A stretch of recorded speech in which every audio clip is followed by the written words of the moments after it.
Em nosso último filme, ficamos conhecendo o sistema elétrico e seus equipamentos. Mais importante para o despachante, porém, é o modo como esses equipamentos funcionam quando reunidos em um sistema. Portanto, vejamos os fundamentos do fluxo de potência no sistema elétrico e algumas das formas de controlá-lo. Para compreender os conceitos de fluxo de potência que iremos discutir, talvez seja mais fácil considerar primeiro um sistema mecânico e depois compará-lo com um sistema elétrico. Tomemos como exemplo uma correia transportadora que transfere carvão de uma pilha de estocagem. No caso, uma correia acionada por um motor mecânico, digamos, um motor diesel.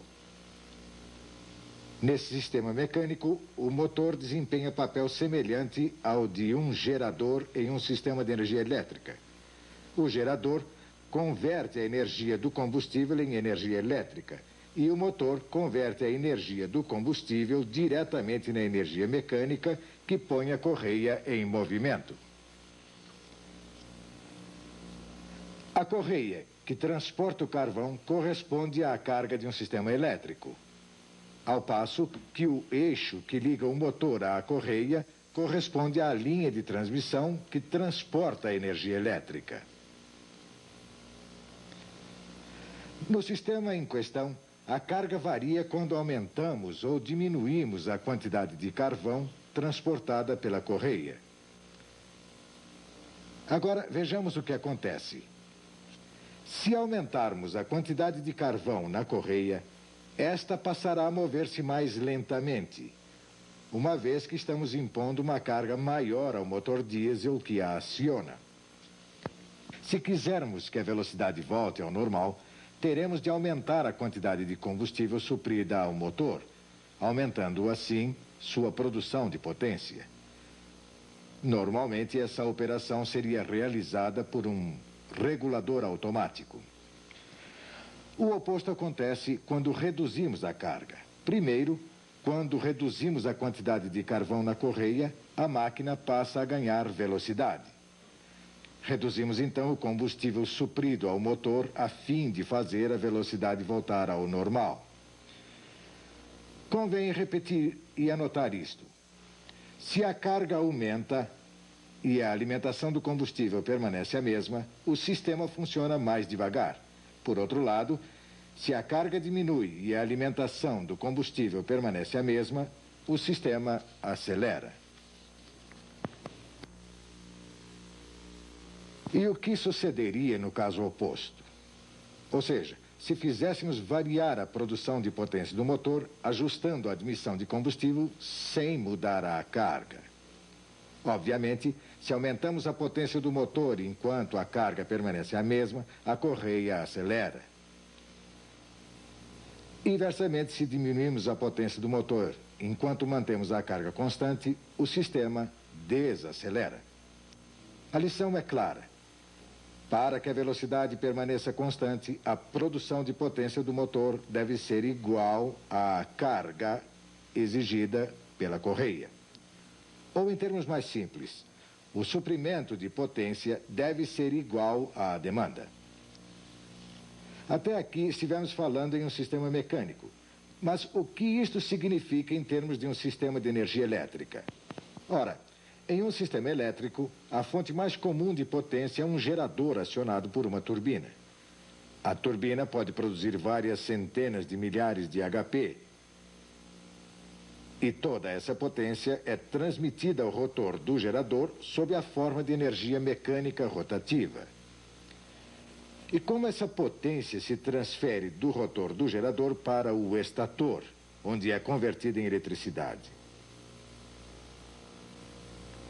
A transferência se faz mediante linhas magnéticas de força que atuam como uma espécie de ponte.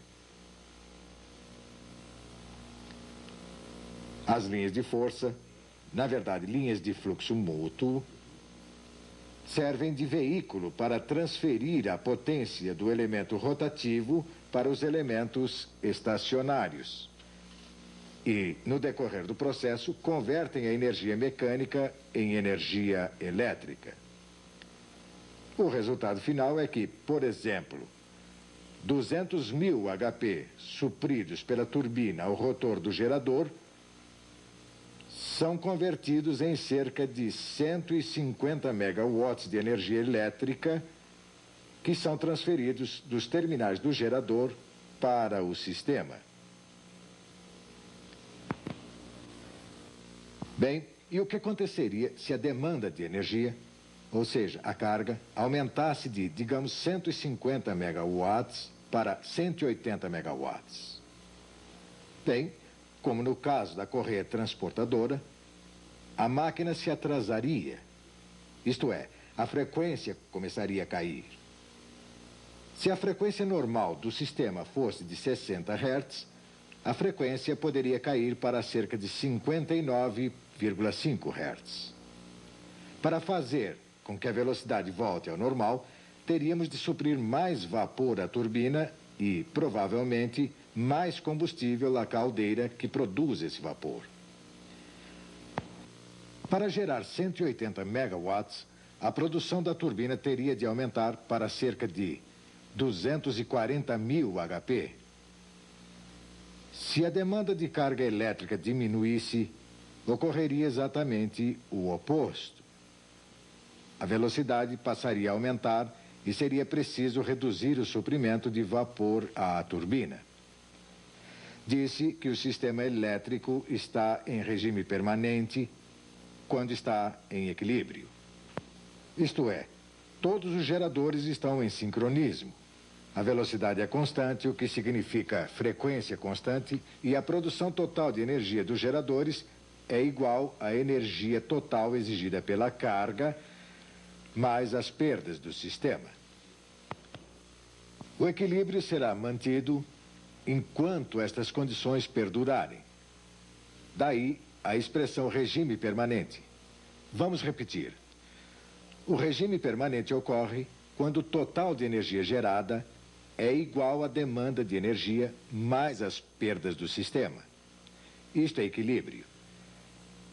Se a demanda ou suprimento de potência varia, a frequência passa a desviar-se da frequência normal de operação de 50 ou 60 Hz, exigindo medidas manuais ou automáticas de controle para estabelecer um novo regime permanente. Durante o período de transição, o sistema não está em equilíbrio, e sim em estado dinâmico ou de mudança. Este filme, a exemplo dos filmes seguintes, trata das condições de regime permanente. Mais tarde, veremos o estado dinâmico. Convém lembrar que a carga do sistema aumenta ou diminui constantemente à medida que os consumidores ligam e desligam aparelhos elétricos. Portanto, há necessidade de um meio automático de controlar a produção dos geradores a fim de manter o sistema em equilíbrio. O regulador é um dispositivo sensível a variações da frequência do sistema. Quando o regulador detecta um aumento de velocidade, emite sinais para reduzir a alimentação dos geradores e reduzir a produção de megawatts. Da mesma forma, quando o sistema perde velocidade, o regulador faz aumentar a alimentação dos geradores. Em certas ocasiões, porém, o controle exercido pelo regulador não é bastante para manter o estado permanente. Por exemplo, caso um grande gerador pare de repente e não haja reserva de geração suficiente para compensar a perda, a frequência começa a cair. É essencial que o despachante mantenha a reserva girante conectada à linha, de modo a suprir a demanda máxima prevista, mesmo em caso de perda inesperada de um grande gerador. Reserva girante significa capacidade adicional, isto é, geradores já sincronizados em linha e prontos para funcionar. Se a reserva girante não for suficiente para compensar a perda de geração, a frequência continuará a cair, ainda que os reguladores das unidades restantes aumentem a produção de potência. Nesse caso, será preciso rejeitar parte da carga até que o sistema volte ao equilíbrio. Acabamos de ver, portanto, o equilíbrio entre a carga, demanda e suprimento de energia. Antes de passarmos à discussão de ângulo de fase ou ângulo de carga, façamos um intervalo. Desligue o vídeo e repasse a matéria do livro.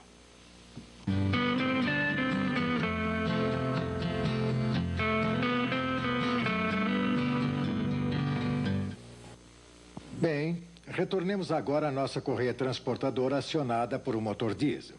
Observemos melhor a conexão entre o motor e a correia.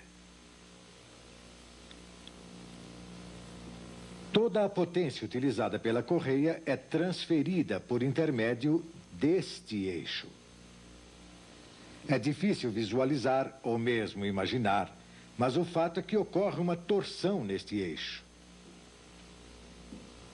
Será mais fácil imaginar essa torção se supusermos que o eixo é feito de borracha resistente, como este. Quando a carga aumenta, esta ponta do eixo se atrasa em relação à extremidade motriz. Inversamente, quando aumenta a potência que move o eixo, a extremidade motriz avança em ângulo. Podemos ver que, à medida que a carga aumenta, aumenta também o movimento de torção do eixo. Há um deslocamento angular definido entre uma ponta do eixo e a outra. É óbvio que, quanto maior for a carga transferida ao longo do eixo, maior será a torção ou o ângulo entre as duas extremidades. Naturalmente, o eixo de aço é muito mais rígido que o de borracha, mas ainda assim a torção está presente, embora em menor grau. Imaginemos agora o que aconteceria se continuássemos a acrescentar mais e mais carga ao sistema. É claro que o eixo passaria a sofrer torção cada vez maior. A quantidade de torção, medida em graus, é chamada de ângulo de fase ou ângulo de carga, e é diretamente proporcional à carga. O ângulo de carga é geralmente indicado pelo símbolo delta. Isto significa que quanto maior é a carga, mais potência é transferida pelo eixo e maior será a torção sofrida por este último. Se nenhuma potência for transmitida, o ângulo de carga será zero e o eixo não sofrerá torção. No caso de uma sobrecarga, isto é, se acrescentamos mais e mais carvão à correia, a torção do eixo motriz será cada vez maior e o ângulo de carga aumentará. Até que, se continuarmos a acrescentar carga, o eixo poderá partir-se, separando os dois componentes do sistema: motor e carga. O mesmo se aplica a um sistema de energia elétrica. Se a qualquer momento ocorrer grave desequilíbrio entre a demanda e o suprimento de energia, a frequência aumentará ou diminuirá continuamente, causando perda de sincronismo. Em um sistema elétrico, perda de sincronismo significa que as linhas de transmissão podem abrir. Pode haver rejeição automática de carga e pode ocorrer um colapso total de energia. Dissemos há pouco que o ângulo de carga mede a quantidade de torção do eixo que transfere a potência. E o que isto significa em termos de um gerador a turbina? Examinemos melhor as linhas de força magnética que se estendem entre o rotor e o estator do gerador e que servem para transformar a energia mecânica contida no rotor em energia elétrica no estator. Vemos aqui a trajetória do fluxo magnético neste gerador bipolar. Na realidade, as linhas de força são distensíveis e, por isso, atuam de modo semelhante ao eixo de borracha. Com carga zero, não há distensão, porque não há transferência de potência. Mas, assim que se coloca uma carga elétrica no gerador, ocorre um deslocamento angular entre o rotor e o estator. À medida que a demanda aumenta e, portanto, aumenta a transferência de potência, o deslocamento angular, ou seja, o ângulo de carga, aumenta, pois as linhas de força se distendem ainda mais. O rotor tende a avançar em fase, isto é, na direção da rotação, para que a potência seja transferida do rotor para o estator. É preciso lembrar que este ângulo de fase mostra o ângulo relativo em determinado instante. Tanto o rotor quanto o seu respectivo campo magnético e também o campo elétrico do estator giram com a mesma velocidade da turbina, mas o rotor está ligeiramente adiante de sua posição de carga zero. E essa relação permanecerá constante enquanto a transferência de carga for constante. À medida que a carga aumenta, o rotor avança ainda mais e o ângulo de fase aumenta até um máximo de 90 graus. Esses 90 graus são o ângulo de fase máximo teórico. Se a carga continuar a aumentar, o ângulo de fase passará dos 90 graus e, nesse caso, o gerador passará a produzir menos potência. O resultado é que a unidade perderá sincronismo. Isto equivale à quebra do eixo em nosso modelo mecânico. Mas por que a transferência de potência diminui quando o ângulo de carga ultrapassa os 90 graus? Podemos entender melhor o problema observando este diagrama fasorial. VT representa tensão no terminal do estator da máquina. E VI representa a tensão interna da máquina devida ao campo magnético rotativo.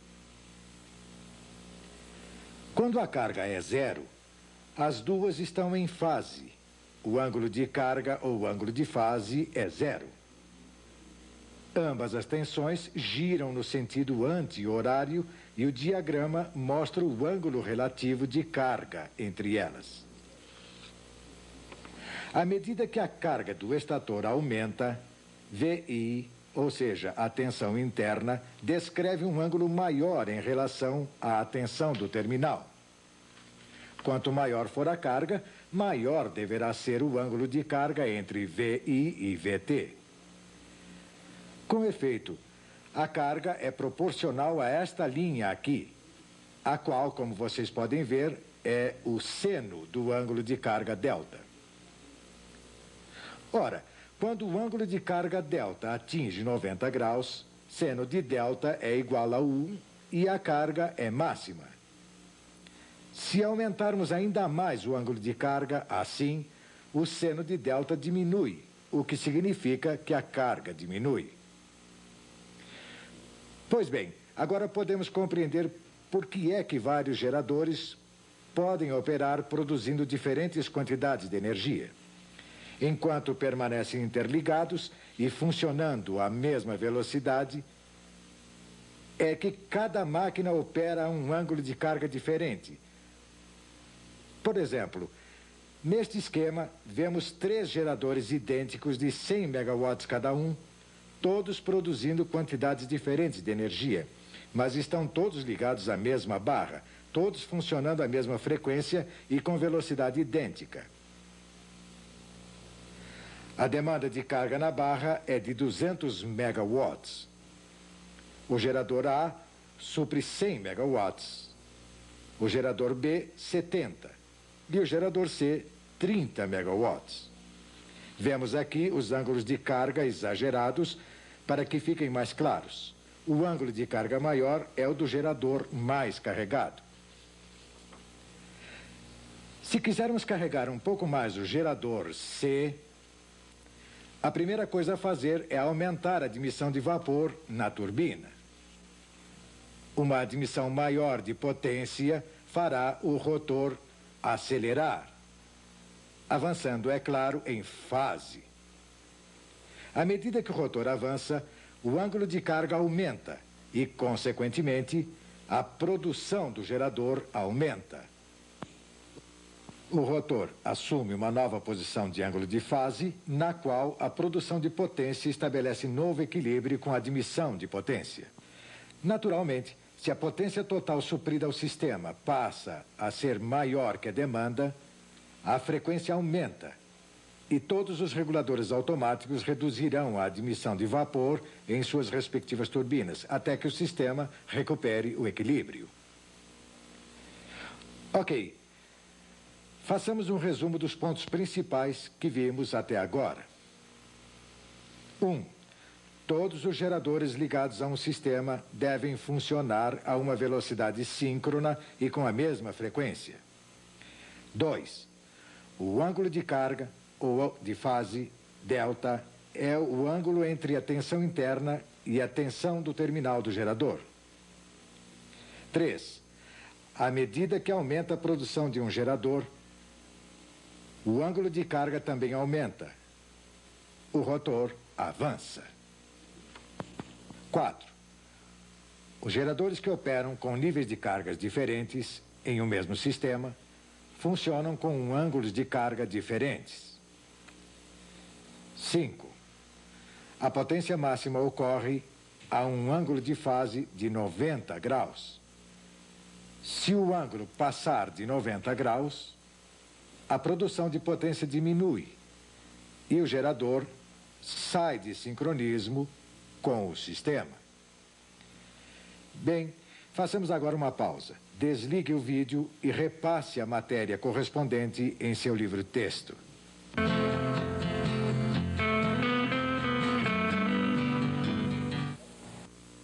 Vimos o que é ângulo de carga quando se trata de um gerador. A mesma situação se aplica à transferência de carga em uma linha de transmissão. Para haver transferência de carga, é preciso que haja um deslocamento angular entre a tensão em uma das extremidades e a tensão na outra. A linha de transmissão atua do mesmo modo que o nosso eixo de borracha. À medida que aumenta a carga transportada pela linha, aumenta também o ângulo de carga. Portanto, recapitulando, quando falamos de ângulo de carga em um gerador, referimos-nos à posição do campo do rotor em relação ao campo do estator. E quando falamos de ângulo de carga ou ângulo de fase em uma linha de transmissão, referimos-nos à diferença angular entre a tensão em um dos extremos da linha e a tensão no outro. Mas não devemos supor que os geradores e as linhas de transmissão sejam os únicos elementos de um sistema elétrico que tem ângulo de fase. Na verdade, há um ângulo de fase associado à tensão, à corrente e à potência em todos os pontos de um sistema elétrico, estejam ou não ligados a um gerador. O conceito de ângulo de fase é importante para entendermos como a energia circula no sistema. Quanto maior o ângulo de carga, maior o fluxo de energia, até certos limites práticos, como vimos. Isto é de especial importância para os despachantes, pois eles são responsáveis pelo controle do fluxo de potência, de modo a manter o sistema em sincronismo e evitar interrupções de suprimento. E quais são os vários meios de controlar o fluxo de potência em um sistema? Tomemos o exemplo de um sistema elétrico parecido com este. Temos aqui 3 geradores atendendo 3 cargas.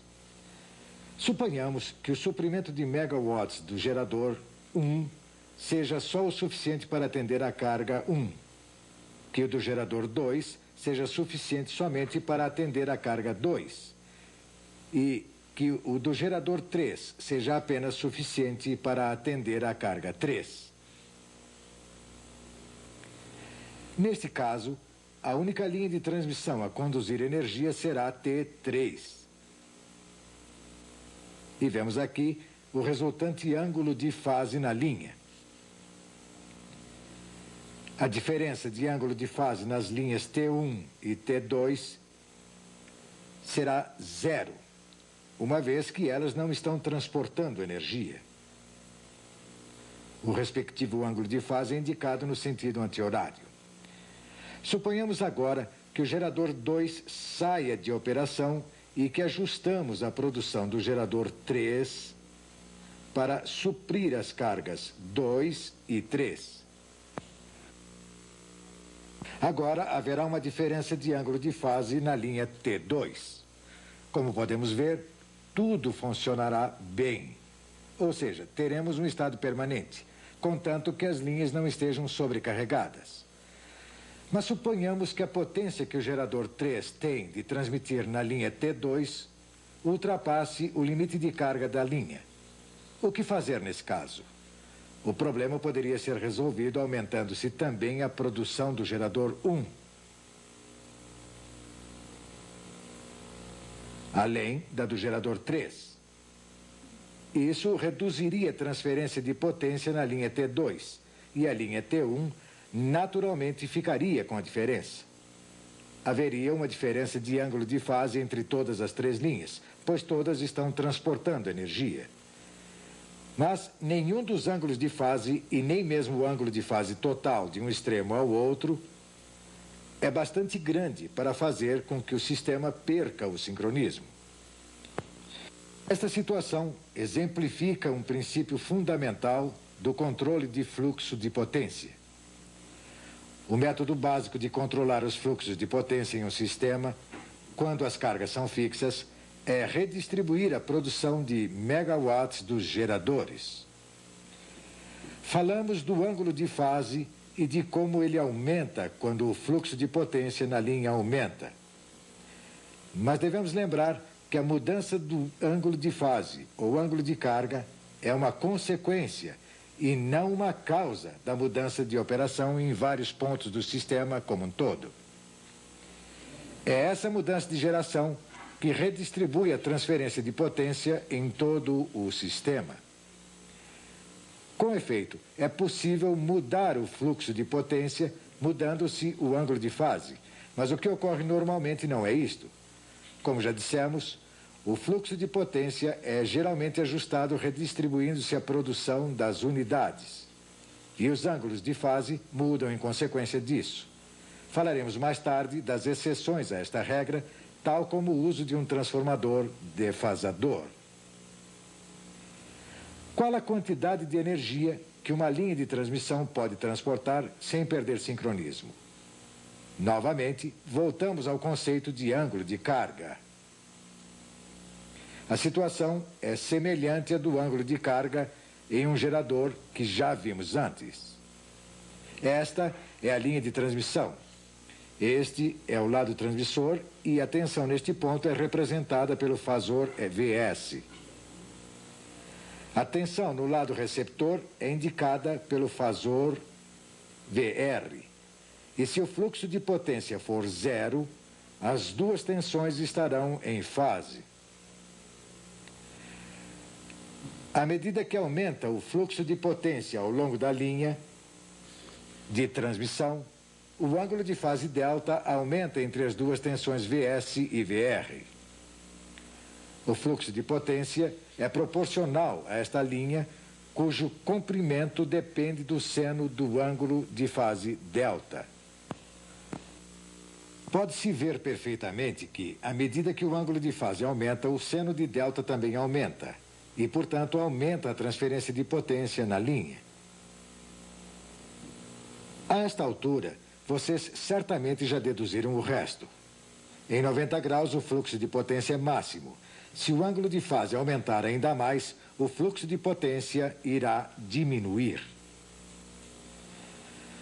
Consequentemente, os dois extremos da linha perderiam sincronismo, tentando operar a frequências diferentes. E um sistema que perde o sincronismo é um sistema instável. Na prática, naturalmente, o limite de ângulo de fase fica bem abaixo dos 90 graus, uma vez que os despachantes precisam ter margem bastante para casos de emergência. De fato, o ângulo de fase raramente passa dos 10 ou 15 graus entre uma linha e outra. E não é comum que venham a exceder 30 ou 40 graus de um extremo do sistema ao outro. Façamos agora a seguinte pergunta. O que realmente aconteceria se uma linha de transmissão que liga dois sistemas independentes ficasse sobrecarregada ao ponto de perder sincronismo? Vejamos estes dois sistemas, A e B, cada um com sua geração e carga próprias e ambos interligados por uma linha de transmissão que chamaremos de X. Suponhamos ainda que se aumentasse a produção de um dos geradores do sistema A e se reduzisse a produção do sistema B, de modo que o ângulo de fase entre os dois sistemas fosse exatamente 90 graus. Lembrem-se, trata-se apenas de uma hipótese para servir de base a um argumento. Na prática, o despachante do sistema não faria tal ajuste na geração. Mas, e se o ângulo de fase entre A e B fosse de 90 graus? Como vimos há pouco, haveria um máximo de transferência de potência entre os dois sistemas na linha de transmissão X. Suponhamos, porém, que o sistema B, o sistema que recebe energia, sofra uma redução súbita de geração, talvez devido ao desligamento de uma usina. Nesse caso, a demanda de carga seria maior que a geração de potência, de modo que o sistema B começaria a atrasar-se em relação ao sistema A. Consequentemente, o ângulo de fase na linha de interligação aumentaria. O sistema A tentaria, então, transmitir mais potência através da linha. Mas vejam, agora o ângulo de fase passa a ser maior que 90 graus e, como sabemos, um ângulo de fase de mais de 90 graus faz diminuir a transferência de potência e não aumentar. O que acontece? O sistema B tem deficiência de geração, pois a potência que recebe de A está de fato diminuindo. Uma deficiência de geração significa que o sistema B irá atrasar-se. Por outro lado, o sistema A passa a ter geração demais, uma vez que não pode transmitir a potência que está gerando. Um excesso de geração significa que o sistema passa a acelerar. Essas diferenças de frequência provocarão um aumento ainda maior no ângulo de fase, o qual continuará a aumentar até 180 graus, ponto em que a transferência de potência é zero, e depois até 360 graus ou zero, onde a transferência de potência também é zero. À medida que o ângulo continua a aumentar até atingir a sua relação de fase original, voltará a haver transferência de potência no sistema A para o sistema B, mas o equilíbrio provavelmente não será atingido. De fato, o ângulo ultrapassaria seu valor de estado permanente para tornar a atingir 90 graus. Isso se deve ao fato de que os sistemas estão ganhando impulso em direções opostas e a situação vai piorando cada vez mais. É como se fosse uma bola de neve. Perdido o sincronismo, passa-se a ouvir um ruído no gerador. É o deslizamento do polo, um efeito barulhento e nocivo. O rotor continua a acelerar, entrando e saindo de sincronismo à medida que o gerador tenta transferir um excesso de potência através da linha. No decorrer desse processo, o gerador alternadamente recebe e supre energia.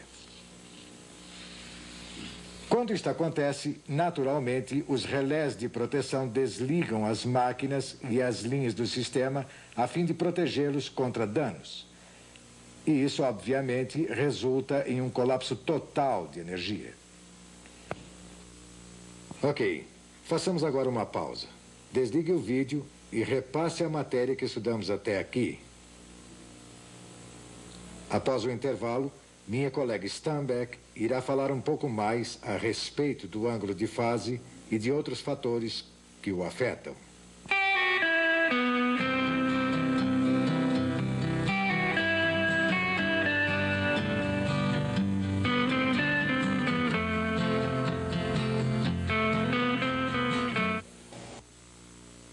Na palestra sobre ângulos de fase que acabamos de ouvir, constatamos que a potência transferida por um eixo mecânico é proporcional ao seno do ângulo de fase, sendo que definimos o ângulo de fase como a torção do nosso eixo mecânico.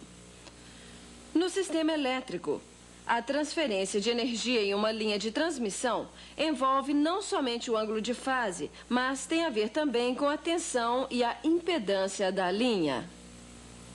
Para compreendermos a relação entre potência, ângulo de fase, tensão e impedância, devemos recapitular brevemente a noção de quantidades por unidade. Por uma questão de conveniência, os engenheiros costumam lidar com certas quantidades, como tensão, corrente e impedância, numa base por unidade, e não em termos de volts, amperes ou ohms.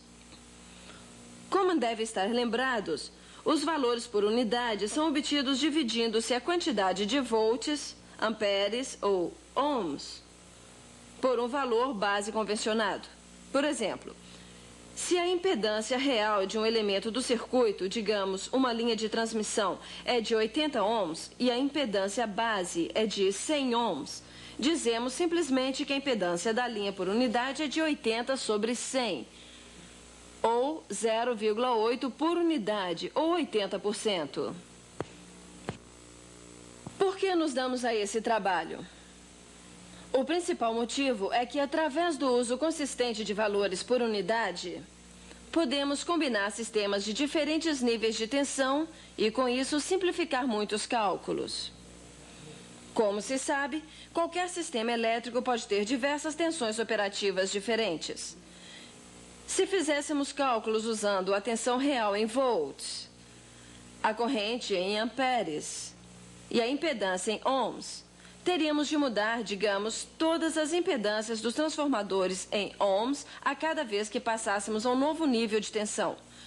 O uso de quantidades por unidade elimina esse esforço quando precisamos fazer cálculos relativos ao nosso sistema. Vejamos, portanto, como obtemos as quantidades básicas necessárias ao uso de valores por unidade. Geralmente, a tensão base e a potência base, ou seja, voltamperes base, são arbitrariamente escolhidas, delas derivando-se a impedância base e a corrente base. A tensão base escolhida deve ser a tensão nominal de determinada parte do sistema. Por exemplo, certas partes do sistema podem ter uma tensão nominal de 345 kV, 230 kV, 115 kV, etc.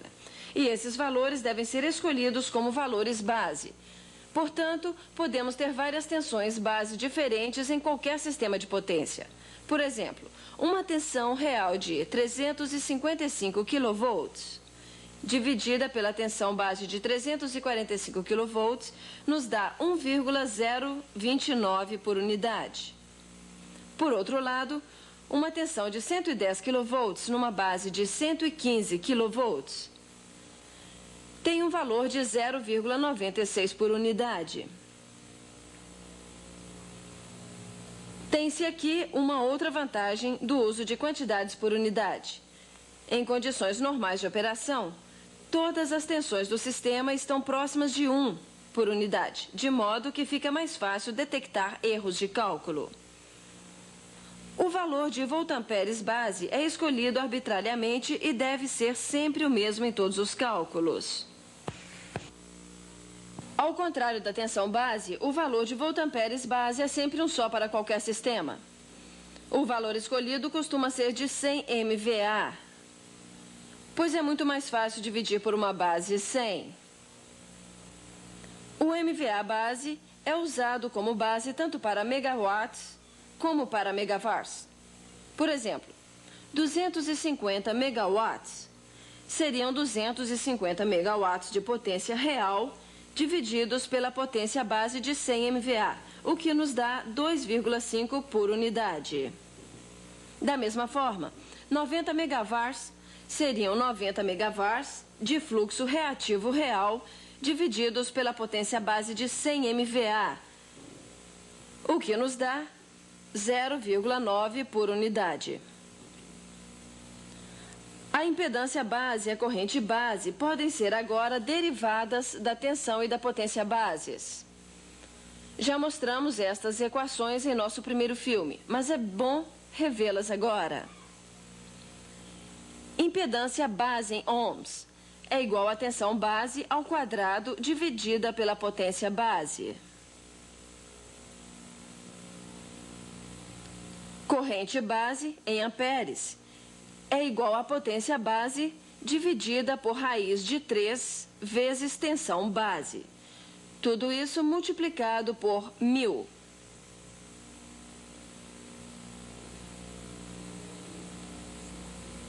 Para obter os valores por unidade da impedância e da corrente, simplesmente dividimos as quantidades reais por estas quantidades base. Vejamos um exemplo. Suponhamos que temos uma linha de transmissão de 115 kV, cuja reatância indutiva é de 0,53 ohms por milha. Suponhamos ainda que a linha tenha um comprimento de 100 milhas, o que nos dá uma reatância total de 53 ohms. No cálculo da impedância, somente a reatância é levada em consideração, visto que a resistência da linha é muito baixa. Passamos agora ao sistema por unidade. Suponhamos que a nossa tensão base é de 115 kV e que o valor escolhido para a potência base é de 100 MVA.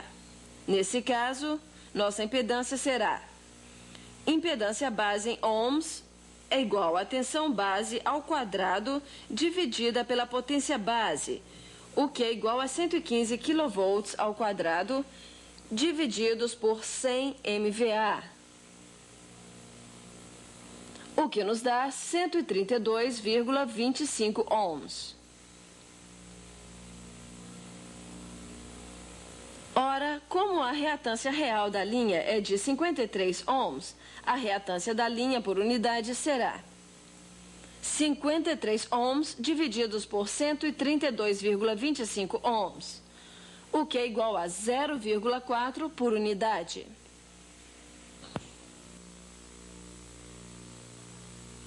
O que aconteceria com a reatância por unidade se substituíssemos a linha existente por uma outra que operasse com o dobro da tensão? Teríamos agora uma linha de 230 kV de 100 milhas de extensão. A reatância real é mais ou menos a mesma, pois a reatância depende apenas da geometria da linha e do espaçamento entre os condutores. E essas quantidades não variam muito de uma linha para outra. Portanto, suponhamos que a linha de 230 kV tenha também uma reatância total de 53 ohms. Ora, escolheremos a tensão base de 230 kV, ao passo que a potência base continua a ser 100 MVA. Assim, nossa impedância base será impedância base em ohms é igual a tensão base ao quadrado dividida pela potência base, o que é igual a 230 kV ao quadrado divididos por 100 MVA. E isso nos dá 529 ohms. A reatância por unidade da linha de 230 kV será então 53 ohms real divididos por 529 ohms base, o que é igual a 0,1 por unidade. É importante observar que, ao dobrarmos a tensão, reduzimos a reatância por unidade da linha para 1/4 do seu valor original. E o que significa isto? Significa que a impedância por unidade realmente determina a maneira pela qual a potência se divide e flui através do sistema. Este ponto é muito importante para os despachantes que monitoram e planejam a operação do sistema. Daqui a pouco voltaremos a falar sobre este assunto. Agora que rememoramos a noção de quantidade por unidade, poderemos voltar à transferência de potência em uma linha de transmissão. De que ela depende? Podemos demonstrar que a potência transferida da barra 1 para a barra 2 é igual à tensão da barra 1 multiplicada pela tensão da barra 2 e pelo seno do ângulo delta. Tudo isto dividido pela reatância da linha. Ou seja, P é igual a V1 vezes V2 vezes seno de delta. Tudo isto dividido por XL. Esta expressão é válida também para valores por unidade. E o que quer dizer tudo isto? Quer dizer que se pode aumentar a capacidade de transferência de potência da linha por 1, aumentando a tensão nominal da linha, ou 2, diminuindo a impedância da linha, ou 3, aumentando o ângulo de fase até o seu máximo. Examinemos esta expressão em uma base por unidade. Como já vimos, a tensão por unidade é aproximadamente 1 por unidade. Mas a reatância por unidade muda consideravelmente. Como acabamos de demonstrar, quando se dobra o valor da tensão, a reatância por unidade diminui. E com isso, aumenta a transferência de potência na linha. E isso nos leva a uma conclusão muito importante, essencial à nossa compreensão do fluxo de potência em um sistema elétrico.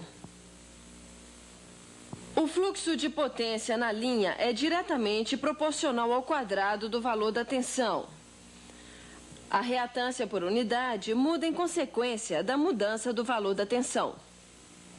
Portanto, quando se dobra a tensão de uma linha, multiplica-se por 4 a capacidade de fluxo de potência da linha. Da mesma forma, quando triplicamos a tensão, aumentamos a capacidade de fluxo de potência por um fator de 9. Vejamos novamente a equação da transferência de potência, desta vez transformada para mostrar o efeito sobre o ângulo de fase. Seno do ângulo de fase delta é igual a P vezes XL dividido por V1 vezes V2.